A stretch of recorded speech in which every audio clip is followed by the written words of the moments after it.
Earlier this month, a remarkable development in Phoenix as the Justice Department announced it would come in and investigate the pattern or practices of the Phoenix Police Department. This could be a wide-ranging investigation, and these typically last not months, but years. What does it mean? And we're going to get some perspective on this from the guy who runs the union that represents most of the Phoenix police officers.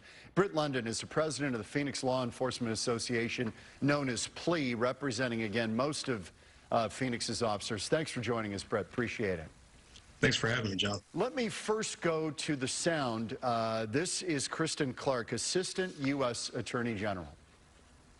A full investigation, but we approach this process with no predispositions or pre-drawn conclusions. Our pattern or practice investigations have been successful at identifying not only whether systemic misconduct is occurring, but also its root causes. The majority of our officers out there act every day with professionalism and compassion. We've said this before. We welcome an outside assessment before, and we'll welcome this one with open arms. Britt, does the chief mean that? I mean, does any chief actually deep down welcome something like this? I do think the chief means that, because I think the chief is very confident in the policies that we currently have and has no problem with anyone looking at that. I don't feel that way. I don't feel that way. I think that I'm disappointed that the DOJ is coming to Phoenix.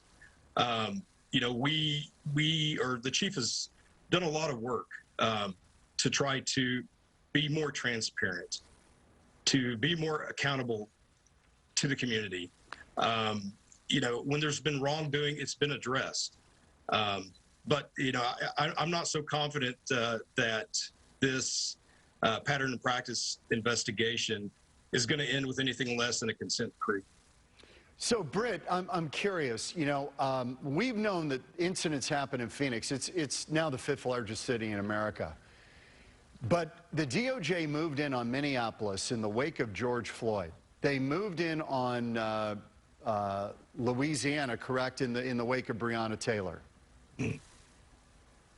Are we in that strata here in Phoenix in police misconduct? I don't feel that we are. I think this is completely political.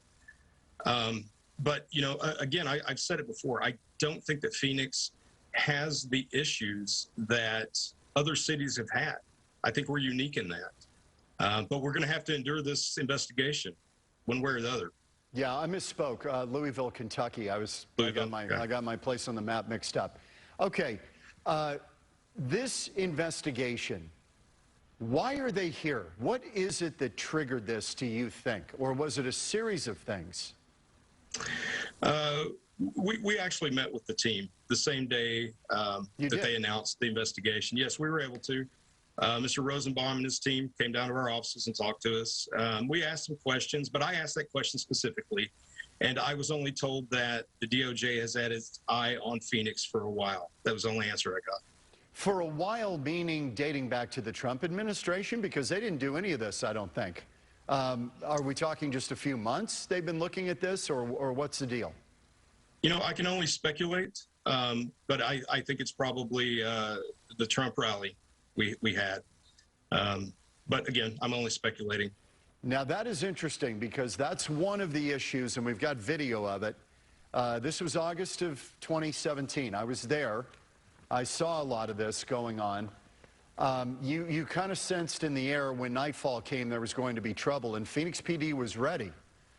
But they also were chastised after this, not only for, you know, firing rounds of pepper balls and you know, they were moving the crowd back, but then this challenge coin came out of it. And this is an interesting development, because that challenge coin, just to describe, a challenge coin is something that agencies give to each other or to people. And in this case, the challenge coin on one side said, oh, and somebody did this, and there are names out there floating around who was behind it. One side said, "Making America great again, one nut at a time." That's a reference to one of the protesters shot in the midsection, and it was on tape. The other side shows a man getting hit in the groin with a pepper ball, and it reads, "Good night, left nut." Now, in law enforcement circles, this stuff goes around, and it's a joke, and it's funny. DOJ doesn't apparently find any of this funny. No, I don't believe they do. And, you know, there's still some ongoing litigation for the Phoenix Law Enforcement Association associated with that investigation, so I can't talk too much about it. But I think what came out of, if anyone read the Ballard Spar investigation, definitely some unprofessionalism there. But the intent, you know, towards any kind of hate speech, racism, that was not there, and that report speaks to that also. Yeah, in fact, there was a reference in there that the good night left nut may have been a reference to good night left, which was a Nazi thing apparently. But when I first heard it, I thought it's good night moon, which parents read to their kids. The children's book. That's the reference I took from it. Maybe I'm off. Yeah, I had no idea either. Yeah, John, okay. I had to be schooled on it. But this is stuff that goes on. I mean, in police circles, it's kind of, you know, gallows humor, funny stuff. But people right now, any attempt at comedy in that area, it doesn't play very well. No, it doesn't. And, you know, the police officers nationwide are being looked at under a different kind of lens now. So there's no room to have a, you know, what some would consider a very dark sense of humor. There's no room for that anymore. Is that fireable? Is that a fireable No, I don't think offense? so.